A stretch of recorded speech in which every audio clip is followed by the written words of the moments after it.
Mamimigay kami ng 1,000 pesos sa unang makupuno ng sakong ito. Kailangan, plastic lang ang pwedeng ilagay.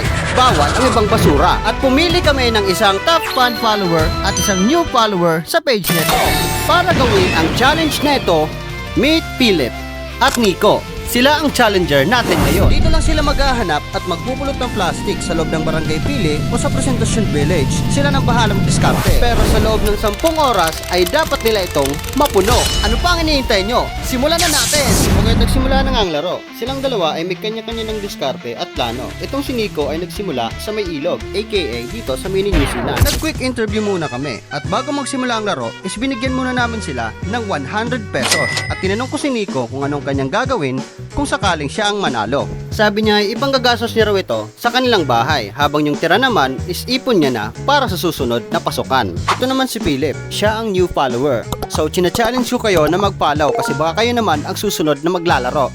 So binigyan namin siya ng 100 pesos at tinanong namin siya kung anong kanyang gagawin. Sabi niya is pang-milk kita, pang-load. pwede, at least honest, diba? Bawal pala silang lumagpas sa border. Bawal silang lumagpas sa tulay. Dito lang sila sa pili o sa pressfield maghahanap. Nagsisimula pa lang ang laro, mainit na ang laban. Kasi mainit talaga. Ang init ng panahon, kaya kami nahihirapan din. Sobrang init pa lang guys. Ay mga kupaps, miski ba mga men challenger yo? Nad? Mainito. Ali pa lang ining si Leonard, ining cameraman. Buko naman sila dito sa tulay. Walang lagpasan, basta lang mapuno ang kanilang sako. Naghanap sila sa mga kalsada at gilid ng daan, kaya marami silang nasimot na basura. Habang tumatakbo ang oras, tuloy-tuloy pa rin ang paghakot nila ng plastic para sa 1,000 pesos prize.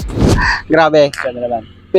Sabak na tulo sa inating sa pili. So anyway, bago pala magpadagos ang video, gusto ko pong magpasalamat sa mga nag-sponsor kay Hon Cabrito ng 100 pesos, tapos kay Kuya Randy Villarasa ng 150 pesos, kay Boogeyman, kay Loverboy, tapos kay Kobe Pips, kay Ison, kay Jack na 500 pesos, tapos kay Leonard na another 500 pesos. So salamat sa Nuga Boss. Ay kay Unad pa pala. Special mention na. Ano ba?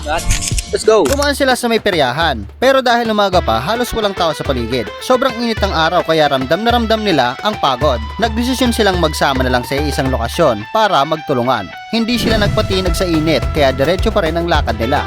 Tinarget nila ang Yolanda Village or ang Pressville. Umaasang mas marami pa silang makukuhang plastic doon. Kahit tirik na ang araw at mabigat na ang mga dala, tuloy pa rin ang laban para sa 1,000 pesos prize. Nandito na sila sa Pressville. Grabe ang init, sobrang tirik ng araw kaya ramdam sa bawat takbang ang pagod. Kaya ba? Wado na ba? Grabe init. Yung isang challenger muntik nang sumuko sa sobrang init at pagod. Ano, kumusta?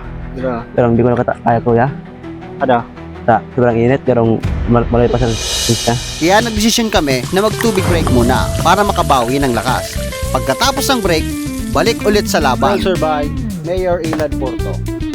Tubig. Sa bilis ng kilos nila, hindi pa 10 hours mapupuno na lang kanilang mga sako. Dahil dito, nagdesisyon kami na bigyan sila ng bagong sako para sa panibagong challenge. This time, hindi na sila mag-isa. Ang goal ta kay this, malinigan ng lugar. Dapat pa niya. Pag natapos nila ng amay, katonto pa sa isa kong sako. Kasi, bale, garo hindi man talaga yan totally malilinig dyan. What if, magtabangan ka mong magpano pa ng sako? Kaya. Kaya yan. Kaya yan. So, ano pwedeng galata? Unang tanong. Like I said, hindi na sila mag-isa dahil kami mismo ay tutulong sa kanila. Lahat kami nagsama-sama para mas mapabilis ang pagkuha nila ng plastic. Mas malaki yung chance na malilinis pa ang paligid. Hindi nito basta laro, nagiging totoong team effort neto para sa kalikasan. Dahil yung goal lang naman namin dito is yung konting tulong para sa kalinisan. Alam naming hindi sapat yung aming bibigay at alam naming hindi sapat yung gagawin namin. Pero at least sa isang araw ay nakatulong kami sa kapaligiran kahit konti lang. Ito yung aming nakitang konting problema. Konti pero mas lalong lumalaki dahil sa ibang lugar ay bumabaha. Huwag nating hayaang sa atin ay mangyari rin. Dahil yung akala nating maliit na pirasong plastic ay maliit lang na hindi natin alam kapag ito nagsama-sama is makakabara at magkukusa ng peligro. Hindi lang ito banta sa kalikasan, kundi banta rin ito sa ating mga tao. May nag-chat na paano nadasaron sa ako. Say ko isa na inot. Pagkatapos nilang magsumikap maglakad sa ilalim ng tirik na araw at maghakot ng napakaraming plastic, nandito na tayo sa pinakahihintay nating moment. Hindi biro ang pagod at effort na binuhos nila para sa laban na to. Kaya bago natin i-reveal ang lahat, gusto ko munang magpasalamat sa ating mga sponsors na tumulong para maging possible ang challenge na to. At ngayon, sa laban nila Nico at Philip, ang mag-uuwi ng 1,000 pesos prize ay walang iba kundi... Oh, may nag-chat na, paano nadasaron sa ako? Si Koy na, siya swang. Si Nico, congratulations, boy. Ngayon ito na po kayo na, di mo sumika ko Dax. Binubus talaga kayo na di mo sa may anong ito kanal. At dahil natapos na ang challenge, igwa na kitang naggana. And dahil sa pangako ta, makakatanggap siya ng 1,000 pesos.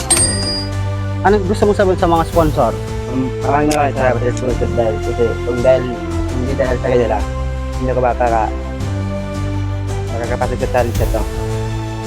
Yun. So, salamat man dahil saro ka sa mga top fan ng Kubapas. So, sa mga gusto po ning aron pa kaning challenge, mag-comment lang tapos mag-engage para kamo naman ang masunod na makabale sa mga masunod pang challenge. So, salamat sa mga nagiling and salamat din sa challenger na eh. So, dahil nakapano si Nico, so siyang huring nakaano and actually di pa nga siya pano. Diba nakita ng winner. So, ang consolation prize is magkakaigwa siya ng 150 bilang consolation prize. So, tanggapan mo na, pare. Aray ito. Okay man sa'yo man 250? Okay na yun eh. Pambakal sa naman yung kamera. Ayun. So, anong gusto mong sabihin sa mga sponsor? Sobrang salamat kasi nakabalang panira. Salamat sa mga kung nag-sponsor sa kuya saka kung nakuha nitong Challenger. challenger na sana maging maugmang Yes. video. Yes. Salamat. Kobe Bips. Okay. Boss, sa'yo mo kayo nito dua. Boss, up. Sa'yo mo kayo nito dua. Dapat ako na initan. Boss. Hey, boss. Kayo nito dua, boss. Mapasalit pa. Nagdigan yung salita ko. Hindi man. Mag-iyo ka. Iyo. Yan na. Kaya nila. Kaya nila, boss.